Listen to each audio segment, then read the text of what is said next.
طالبانو اوربند ومانه. د خبريال ویبپاڼې ته طالب سرچینو تایید کړې ده چې د کوټې شورا پریکړه کړې چې د اختر 3 ورځې به اوربند وي. د کوټې شورا یو غړي خبريال ویبپاڼې ته وویل چې اوربند دم غړي یوازې د اختر 3 ورځو لپاره اعلان شوی، خو داسې نښې نښانې شته چې ښایي وغځېږي. د اوربند پریکړه طالبان په داسې وخت کې کړې چې په افغانستان کې طالبان د نظام د سقوط وروسته په لومړي ځل جنګ او جګړې د انتها حالت ته رسېدلي دي. طالبان تر اوسه پورې رسما د اوربند پریکړه نه ده اعلان کړې او احتمال دی چې راتلونکو 2 ورځو کې رسمي اعلان وکړي. د اوربند کې هم د تیر اختر د اوربند په څیر طالبان ته حق نه دی ورکول شوی چې خاري سیمو ته ولاړ شي او یا هم په خاري سیمو کې شته وګړي طالبانو سیمو ته سفر وکړي. طالب سرچینې وایي چې ځینې طالب مشران به د اوربند په مهال راڅرګند او د ولس او خلکو سره وویني.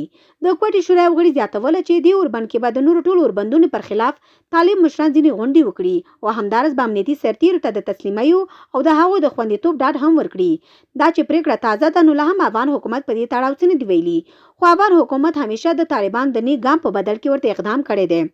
د اوربند پریکړه په داسې حال کې مخته راغله چې سبا ته د اوربند د کولو په نیت د حامد کرزي او عبدالله په مشرۍ یو لوړ رتبه پلاوی قطر ته ځي.